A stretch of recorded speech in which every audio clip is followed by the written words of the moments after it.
Ayan, Windows 10 Pro. So pagka ni-restart natin,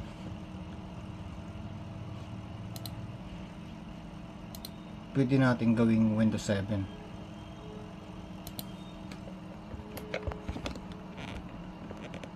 So yun naman ang ituturo ko sa inyo mga lods. Dual boot na operating system.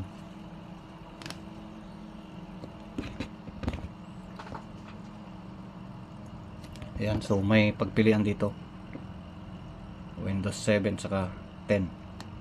Yun. So select natin tong Windows 7. Ayan, loading na yung Windows 7. Kanina Windows 10. Ayan. So yun naman ang ituturo ko sa inyo mga lods, kung paano mag dual boot. Okay.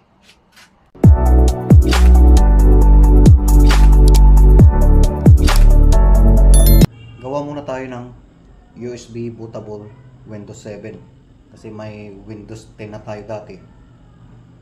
So ito naman yung gagawin natin, bootable Windows 7. Okay, so insert na natin sa USB port ng ating computer. Yan, so, connected na. Then punta naman tayo dito sa screen.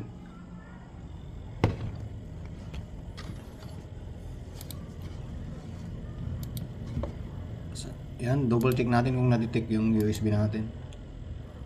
So ayun, na-detect 8 GB 7.49. So ito yon. Then ito yung ISO file na na-download ko mga lods. Windows 7 saka Rufus. Ito yung gagamitin natin pang create ng USB bootable. Okay, so dito ko pala na-download tong Windows 7. Type nyo lang PH Corner. So dito ako laging nag-download mga lods. PH Corner.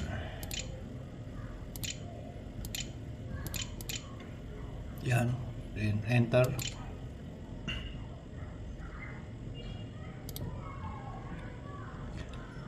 Ayan, so may account na ako dito mga lods.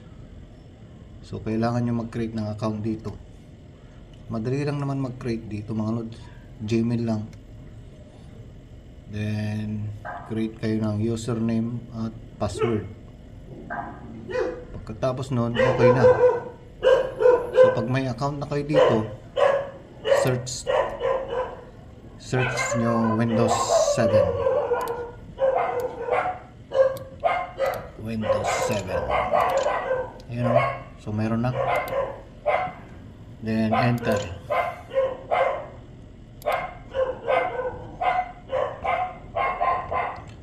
So ayan mga lods. So ito yung na-download ko, Windows 7 Ultimate. So, mayroon ding Windows 7 Professional.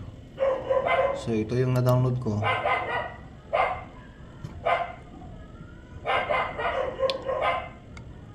Ayan, so ito na siya. Release date October 27, 2025. So modified to na Windows 7 mga nodes. Kaya gagana pa rin ngayon. Ewan ko lang sa games, online games, kung gagana siya. So ito yung link. Click nyo lang to.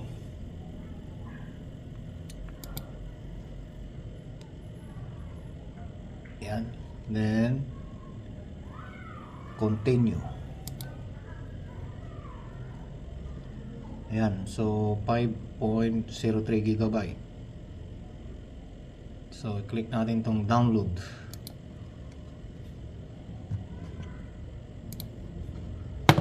Ayan. So nagda-download na siya.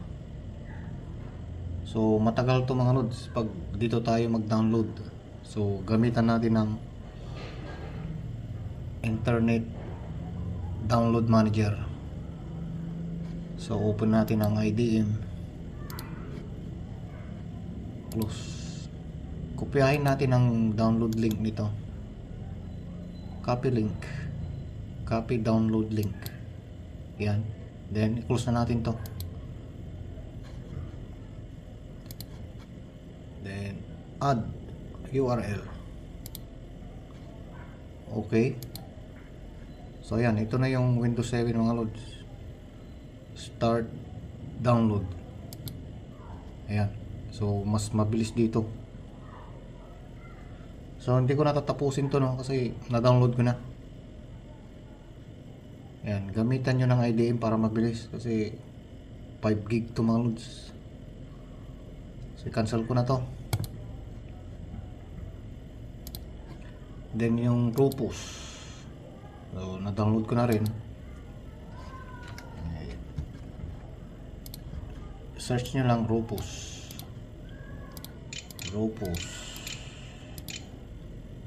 Download, yan. Yung pinakataas.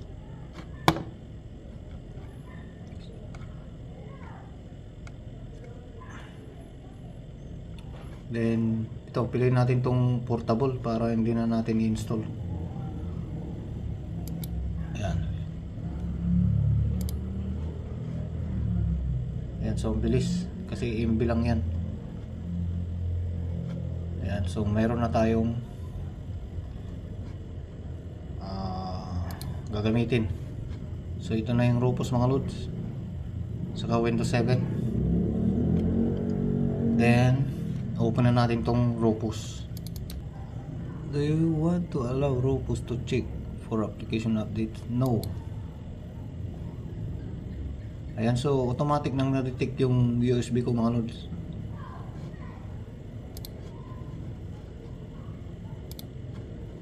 Ayan o, automatic na. So select natin yung ISO file. So nandun sa desktop, nilagay ko sa desktop. Yan, so ito yun. Open.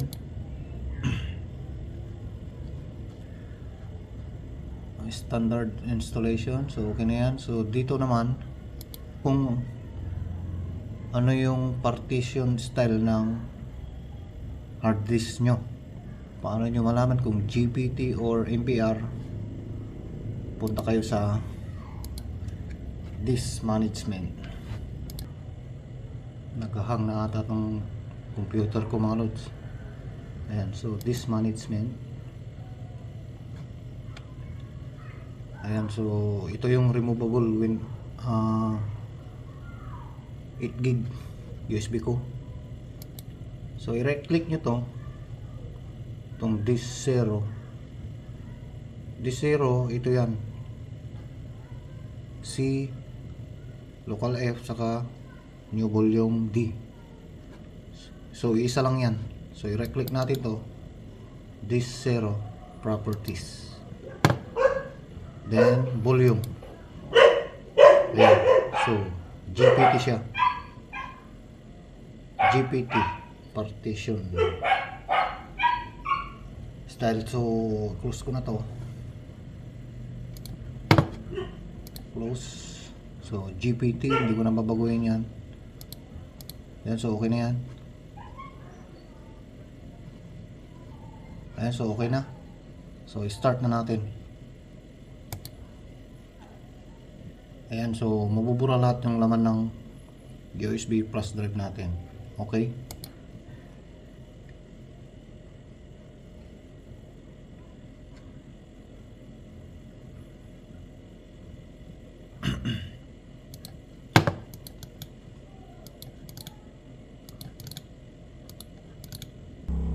Ayan, so tapos na yung Windows 7 na ginawa natin. Ready na daw. So i-close na natin to. Then tignan natin kung nalagyan nga yung USB flash drive natin. So ayan, nalagyan siya. So i-eject na natin. So wala dyan ha. Eject.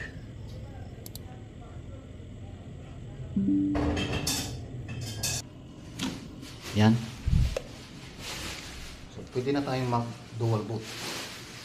Para makapag dual boot tayo, kailangan nating gumawa ng partition. So ito yung local C, Windows 10. Isi-shrink natin ang volume nito para magkaroon ng partition para dun sa Windows 7. So gagawin natin kahit kalahati siguro. Itira natin ang space tong Windows 10 para hindi siya mapuno, sa katagalan. Punta tayo sa disk management.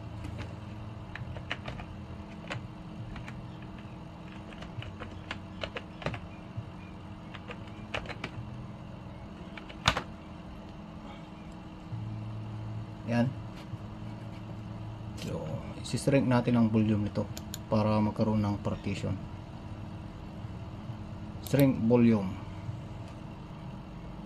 Yan. Bali,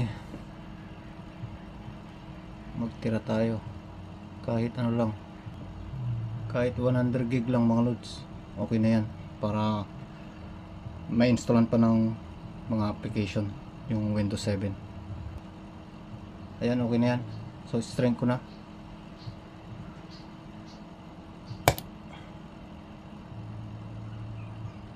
Para magkaroon ng partition. Ayan. So mayroon na tayong 102 gigabyte.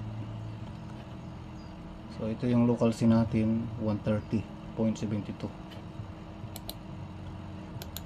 So gawin natin new volume. Next.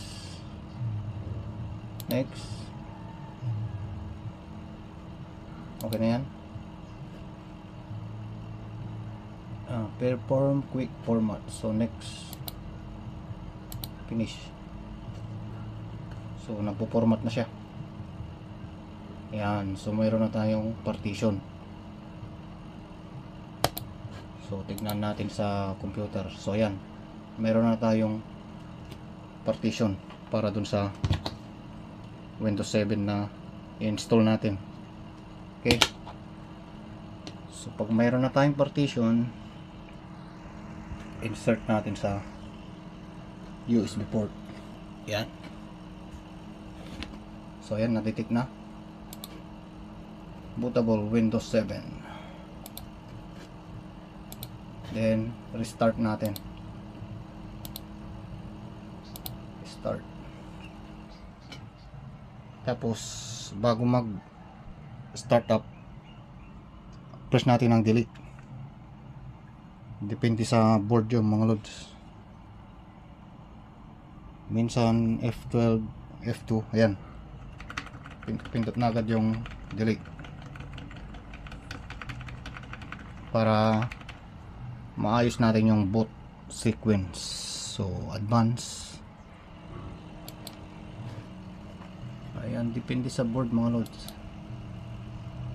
Kung pareho tayo ng motherboard, ayan, gayahin nyo na lang tong ayan.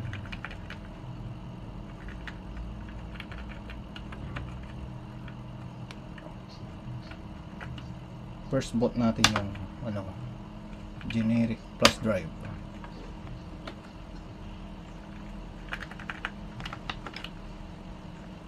Wala ba tong override? So mayroon naman mga loads, boot override. Kahit hindi nyo na ayusin yung boot priorities, kung may boot override, so i-click nyo lang yung USB bootable, automatic na yun. So click ko na to. Ayan, so nabasa na agad.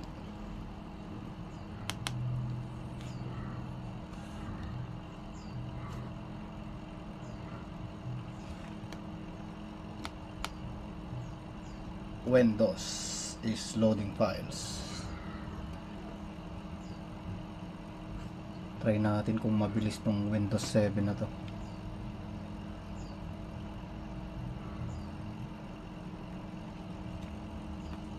Ayan, so maraming language na pagpilian.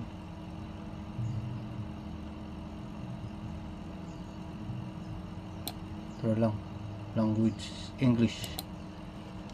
Next, install.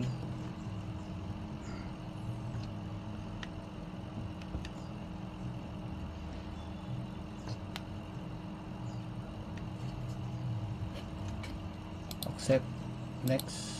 Mabilis talaga ang Windows 7 mga lods. So itong custom ang pipiliin natin. Then ito na yung partition na ginawa natin kanina, 102.1 GB. So select natin to. Tingnan nyo maigi mga lods, baka mali yung malagyan nyo ng Windows 7. So ito yung Windows 10 kanina. Ayan, so select ko to, then next.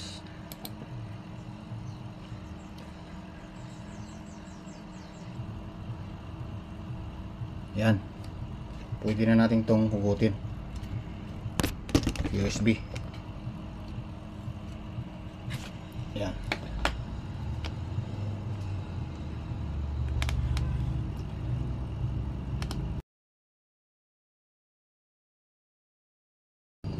Mayroon na tayong Windows 7.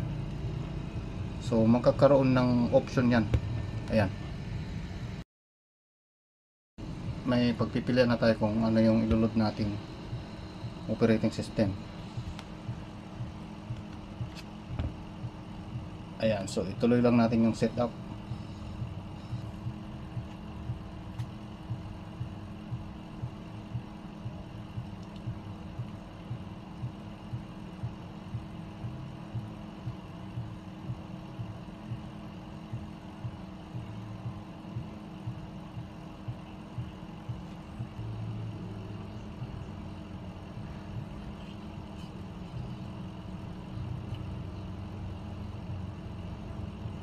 Ayan, so magre-restart na naman.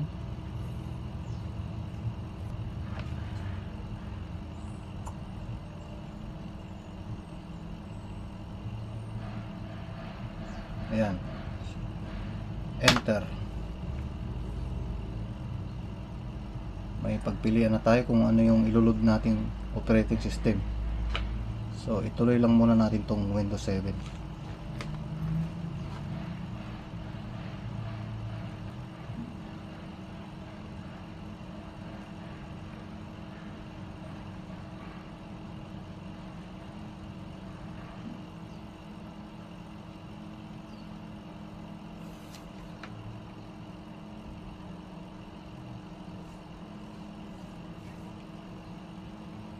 So lagyan ko ng pangalan. Next. Next. Tapos uncheck natin to. Next. Simulator. Ang date and time naman, settings. Select natin ang time zone. Wala namang Philippines dito mga lods. Wala. So ang pinakamalapit dito, ito Hong Kong, Beijing. Next.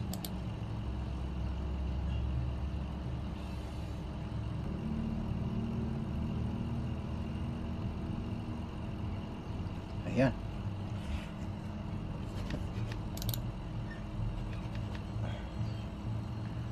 Tapos tignan ko kung may mga driver na kulang.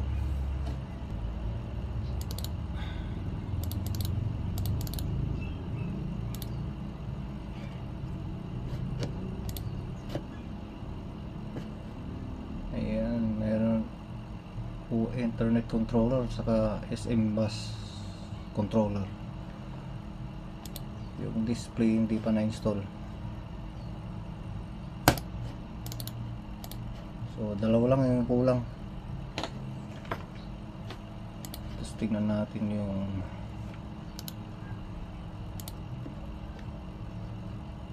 to, remove what, para matanggal to yung 30 days to activate. So ayan, naka dual boot na tayo mga lods, Windows 7 tsaka Windows 10. Ayan, so try natin i-restart. So mamaya ko na install yung driver saka yung mga application na kailangan ko. So pag i-restart natin, may option na yan kung ano yung ilulod nating operating system. Ayan, tingnan natin. Then select natin yung Windows 10. Windows 10 naman.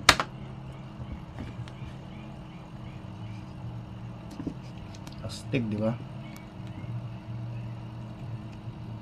Kung nami-miss nyo ang Windows 7, i-restart nyo lang.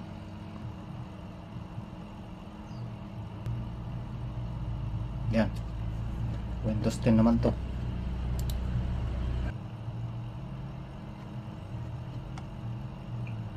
Ayan mga lods, Windows 10 Pro 22H2.